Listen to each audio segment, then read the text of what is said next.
Wala stick ang kapit.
Kalahati na lang, kalahati ako.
isang Diyos na may tatlong persona. Paano naging isa ang tatlo? At paano naging tatlo ang isa? Napakahirap pag-isipan at pagnilayan na may tatlong persona, ngunit iisa ang pagka-Diyos. Ngunit anong sinasabi ng ating simbahan? Mauunawaan natin ang misteryong ito sa pamamagitan ng kanilang mga tungkulin o kanilang ginampanan sa kasaysayan ng ating kaligtasan. Unang-una, sa lumang tipan, kung babalikan natin, nagpakilala ang ating Diyos bilang Diyos Ama na siyang lumikha ng sanlibutan. Kaya kung inyong mapapansin, kung kayo ay magbabasa ng matanda o lumang tipan, makikilala natin doon ang Diyos Ama na siyang lumikha ng lahat ng bagay. Isang Diyos na lumikha sa mga lupa, sa mga dagat, sa kalawakan. At sa lahat, isang Diyos na lumikha sa mga tao. Kaya ang Diyos na ito ay Ama ng sanlibutan, Ama ng ating mga ninuno, Ama ni Abraham, Ama ni Moises, Ama ni Isaac, Ama ni Jacob, sapagkat ang Diyos Ama ang ating tagapaglikha. Kung babalikan natin ang bagong tipan, ipinakilala at isinuko ng Diyos Ama ang kanyang bugtong na anak na si Jesus Nazareno upang tubusin tayo sa ating pagkakasala. Sapagkat wala sa plano ng Diyos Ama na ang tao ay magkasala. Nung si Adan at Eva, hindi sinunod ang kalooban ng Diyos, pumasok ang unang kasalanan sa mundo. At ang kapanyalan ng kasalanan ay kamatayan.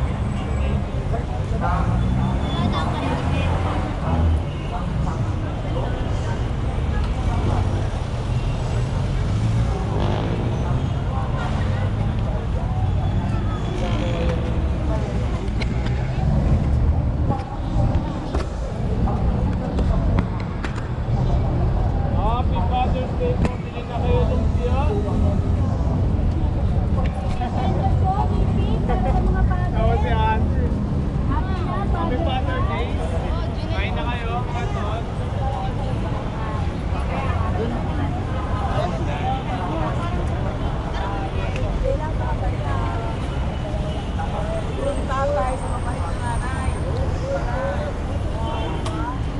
Lagi mga amin si Robinson, Tondo.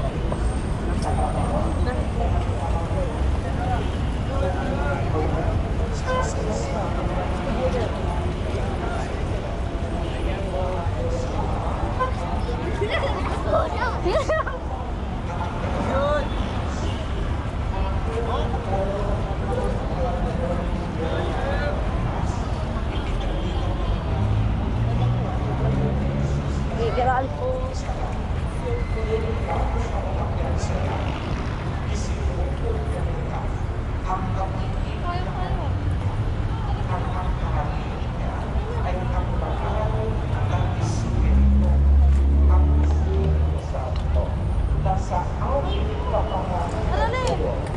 Ang siyang tumatanglaw sa atin. Kita ninyo, mabuo ang tatlong persona sa isang Diyos. Sa lumang tipan, ang mukha ng Diyos Ama. Sa bagong tipan, ang mukha ni Jesus Nazareno. At pag-akyat niya sa langit, ang Pentecostes, pagbaba ng Espiritu Santo, ang kasama naman natin sa kasalukuyan ay ang banal na Espiritu Santo na siyang nagpapabanal sa atin. Kaya nga, isang magandang pagnilayan din na sinabi ni San Pablo na ang Diyos ay pag-ibig. Ang pagsinabing pag-ibig, hindi pwedeng umiibig ang isang tao lamang. Kailangan mayroong umiibig at mayroong iniibig. Kaya kami pwedeng sabihin sa tao na siya ay umiibig kung ang iniibig niya ay sarili niya lamang. Dapat mayroong tao or mayroong object na kanyang pinagtutulungan ng kanyang pag-ibig. Pagmasdanin nitong mabuti. Ang Diyos Ama, iniibig sa paraang walang hanggan ang kanyang anak. Ang Diyos Anak na si Jesus. Binabalik at sinusubli ang Ama ng Diyos Ama kanan ang pag-ibig ng Ama sa pamamagitan ng pag-ibig na walang hanggan. At ang daloy ng walang hanggang pag-ibig ay walang iba kung hindi ang Diyos Espiritu Santo. Kaya nabuo ang ibig sabihin ng pag-ibig. Ang pag-ibig na hindi sarili lamang ang nagkakaroon. Kaya hindi pwedeng maging isa ang persona ng Diyos. Dahil isa sa pangunahing kakahinan ng Diyos ay pag-ibig. Kaya kung isang Diyos lamang sa isang persona, hindi natin siya pwedeng sa inyong pag-ibig. Sapagkat No, dami. What?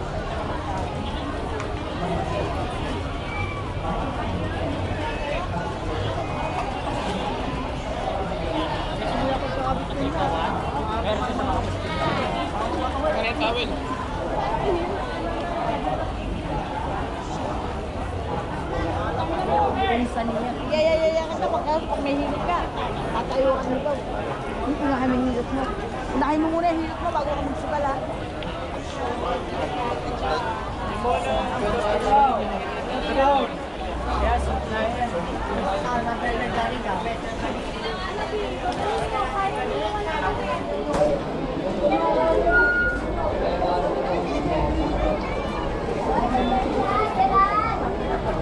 Maganda mag-usap sila po ito. Plastic na yung babaw ano.